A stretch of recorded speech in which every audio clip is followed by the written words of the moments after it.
Alô pessoal, sejam todos muito bem-vindos a mais um vídeo do Clube FI. E hoje a gente vai conversar sobre o fundo RB Capital Office Income, código de negociação RBCO11. É um fundo que ele já tem cerca de 2 anos de operação, porém ele operava apenas com grandes investidores. Ele fez uma oferta restrita, também chamada de oferta 476. Ele levantou cerca de 78 milhões de reais, fez as 2 primeiras aquisições e cerca de 1 ano depois, aí sim, ele foi para a bolsa e fez a sua segunda oferta, onde ele quitou as dívidas do parcelamento dos 2 primeiros imóveis e adquiriu outros 2 mais. Vamos dar uma olhada? Bom, então para a gente conhecer um pouquinho mais do fundo, a gente vem aqui, bota um pedaço do código dele ou do nome e a gente vai ver as principais informações. Ele vem sendo negociado em bolsa desde outubro de 2019, então como a gente está gravando esse vídeo no comecinho de novembro de 2020, então esse fundo tem 1 ano de bolsa. Porém, na verdade, ele foi criado em agosto de 2018. É um fundo que já tem 2 anos de operação, um pouco mais de 2 anos, e um pouquinho mais de 1 ano de existência. O gestor é RB Capital, uma gestora que já há muitos anos tem outros fundos listados em bolsa, como o FIIP e o RBRD. É um fundo que ainda não faz parte do IFIX, porque a liquidez dele é um pouquinho restrita ainda.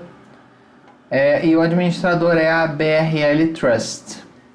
Observando aqui o histórico de cotações, claro, desde a época de bolsa, ele foi lançado na cerca de R$107, quando ele começou a ser negociado. Chegou a um pico de 120 no comecinho de janeiro, na viradinha do ano. Como quase todo o mercado foi caindo, ele caiu até por um prazo um pouquinho mais longo do que a maioria dos fundos, foi ali até 81 no comecinho de abril e vem rodando nessa base, chegou a dar um pico um pouquinho acima de 90, mas vem rodando aí entre 85 e 90 reais desde então. No momento que a gente grava esse vídeo, ele está cotado a R$ 87,50. Analisando o histórico de dividendos, a gente tem aqui o histórico dele desde que ele foi para a bolsa. Ele fez aqui uma primeira distribuição aqui maior, com base no resultado que ele tinha acumulado anteriormente, da época que ele ainda não estava listado em bolsa, e ele vem fazendo as distribuições. Como é um fundo relativamente novo e que teve um primeiro período fora de bolsa, depois eles fez uma segunda emissão de cotas, um fundo ainda num estágio muito inicial, é natural que ele ainda tenha uma certa inconstância na distribuição de rendimentos, mas depois ele começou a acertar um pouco mais isso e vem distribuindo aí 55, 56 centavos nessas últimas 2 distribuições. Quando a gente vê o valor patrimonial, a gente vê que ele está sendo negociado com um desconto significativo. Enquanto o valor patrimonial está em R$ 102,53, o valor da cota em R$ 87,50. Então, um desconto de cerca de 15%. Estão negociando com uma relação preço-valor patrimonial de 0,85% ou 85%, como prefiram alguns. E a gente pode ver que ele, desde março, desde o começo da pandemia, ele vem negociando com esse desconto importante, esse desconto bem significativo. Quantidade de cotistas, até por ser um fundo novo, uma quantidade pequena de cotistas ainda, o que justifica a baixa liquidez.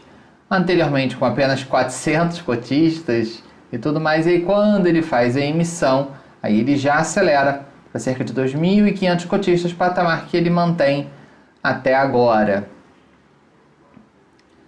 A gente vendo aqui a liquidez, como a quantidade de cotistas é um pouco menor, um pouco mais restrita, é natural que ele tenha uma liquidez também mais restrita. Quanto maior a quantidade de cotistas, maior a quantidade de negócios que o fundo tem, logo mais líquido ele é.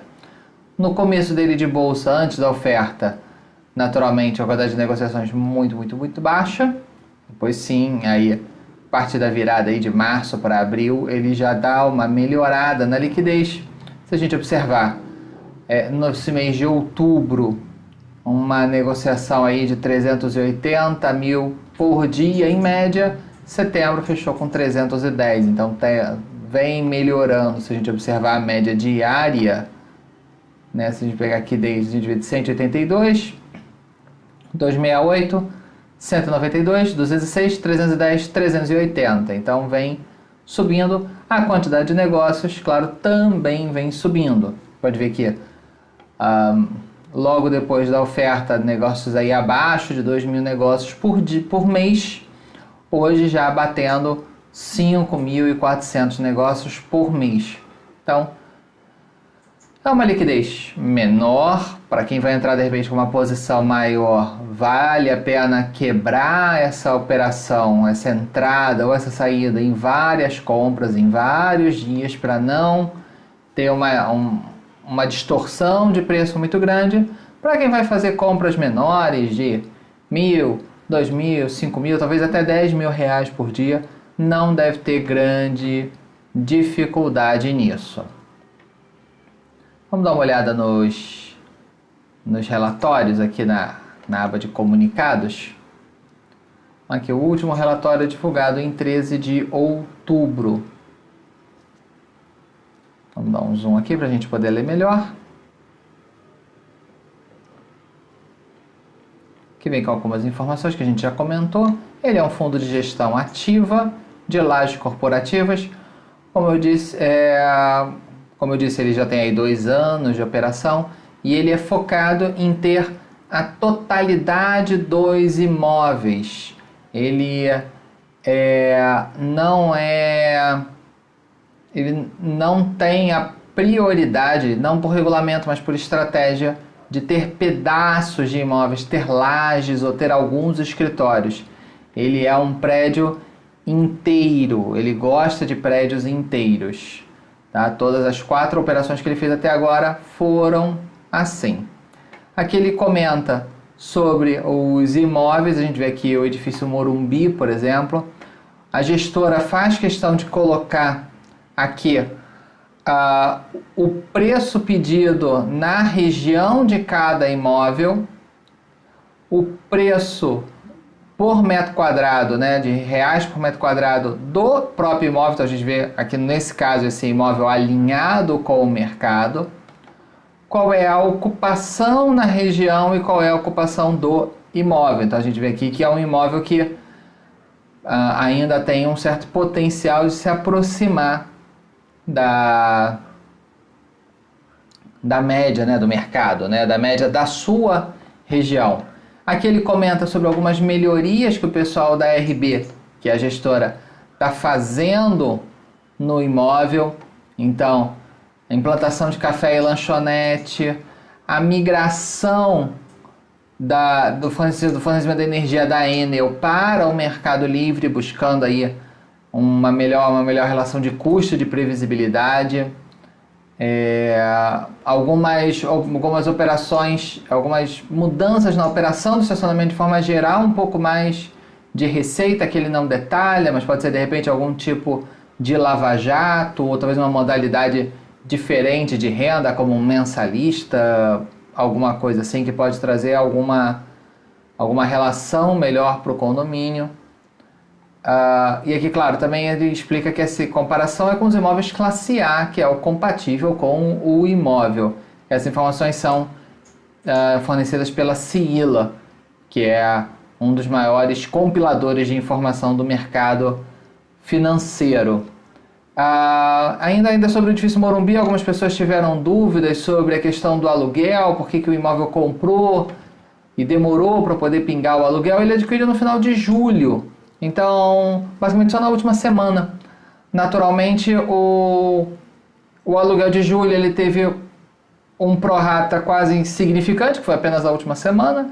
Ele teve, sim, o direito ao aluguel todo de agosto, que claro, caiu na conta do fundo em setembro e entrou na distribuição que caiu em outubro. Então, é normal esse delay. Como é um imóvel de um fundo que tinha apenas 3, gera um impacto maior, mas é uma questão que a gente vê em todos os imóveis. O outro imóvel é o Birman, certo? Que também a gente vê aqui a relação, como o preço dele por metro quadrado está bem abaixo da região, então um imóvel que pode ir aos poucos tentando renegociar o seu preço pedido para tentar se aproximar do patamar da região. A ocupação dele média está relativamente próxima, né, exatamente 57% da região onde ele está localizado. E ele tem uma renda mensal garantida, uma RMG, um complemento de locação. Então, em relação às áreas vagas, né, vai haver uma complementação durante 18 meses por parte dos vendedores, quem vendeu o imóvel para o fundo, que complementarão a receita imobiliária para que ela alcance quase aqui R$1 milhão mensal, que dá 9% ao ano, sendo que esse complemento de renda está limitado a 7 milhões durante o período citado. Então, caso a vacância, por exemplo, piore muito e o fundo comece a receber muito dessa complementação, quando o total bater a 7 milhões, ela acaba antes do prazo de 18 meses. Por alguns estudos que eu fiz, que eu pude acompanhar, compilar de informações, etc. Nesse atual patamar de vacância, os 7 milhões vão durar bem próximo dos próprios 18 meses. Então, se essa vacância melhorar, claro, o fundo vai ter uma renda própria e não dependente da renda mensal garantida e garante que qualquer renda mensal possa ainda durar 18 meses, caso seja necessário. Se a vacância piorar, pode ser que esses 7 milhões acabem antes dos 18 meses. Aqui a gente vê então o imóvel Rashid Saliba, que é dos primeiros imóveis, né? Os primeiros dois que a gente viu, Morumbi e Birman, foram adquiridos já com recursos da emissão de cotas mais recente, da segunda emissão, já quando o fundo já estava em bolsa. Esse imóvel foi adquirido, então, quando ainda estava fechado em poucos investidores, ainda não era um fundo negociado em bolsa. Ele tem uma ocupação de 87%, então bastante ocupado, já bem próximo da média. A gente vê que houve uma melhora significativa recente. E mesmo com a melhora, não foi rifando o preço do imóvel, fritando o preço do imóvel. Tanto é que a média chegou a melhorar. Então, esses novos ocupantes provavelmente estão pagando um aluguel mais alto do que os ocupantes que até então existiam. Ou a gestão, além de ter melhorado a vacância, pode também ter tido alguma renegociação ou uma renovatória, alguma coisa assim. Esse imóvel ele foi comprado primeiramente com pagamentos parcelados e depois com recurso da segunda emissão. O fundo ainda quitou antecipadamente esse parcelamento e ainda economizou aí alguma coisa da ordem de 7 milhões de reais aí, gestão da RB Capital. O Alamedas Corporate, a gente vê que ele é monousuário, ele está totalmente locado para um grande escritório de advocacia, tá? Ele é de classe B, assim como o Rashid Saliba também não é um imóvel classe A, é um classe B. Os dois mais recentes sim são classe A. E aqui ele sempre sinaliza que o locatário em determinado momento fez alguns investimentos importantes dentro do imóvel, de reforço de laje no subsolo, até para poder ter todo o arquivo morto da empresa lá e tudo mais. Então é um pouco mais complicado ele sair dali para uma outra região, então há uma certa ligação do inquilino com o imóvel. E a gente vê que ele está 100% ocupado, acima da região, porém concentrado em um único inquilino. e recebendo um preço acima do mercado. Aqui ele vem com algumas explicações das finanças, né?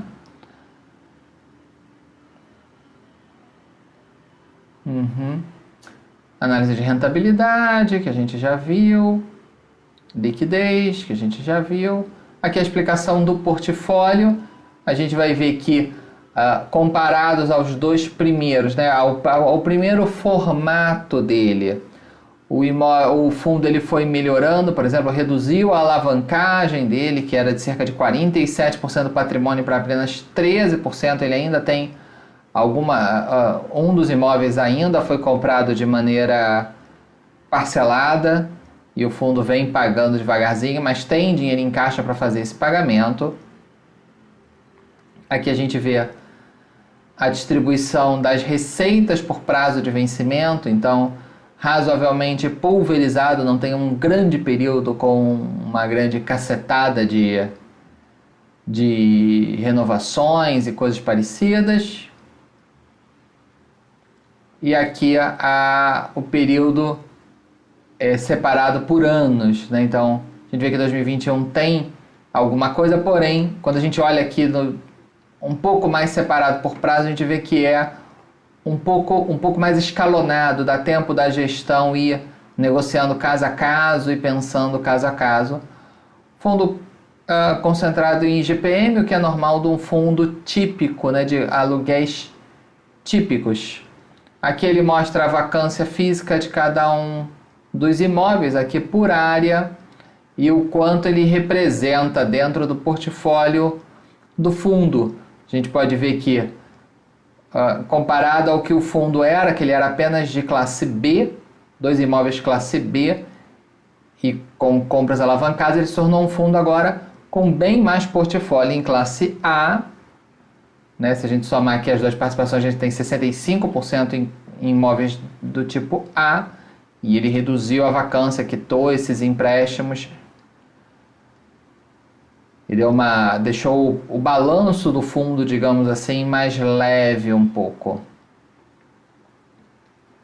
Aqui ele mostra os segmentos de atuação dos inquilinos, então a gente, claro, vai ver que no corporate Alamedas é concentrado, mas nos outros a gente já tem um pouquinho mais de pulverização dos inquilinos. E aqui quanto cada segmento, isso aqui é uma coisa que raramente os fundos colocam, quanto que cada segmento interage dentro de cada imóvel e do FIA como um todo.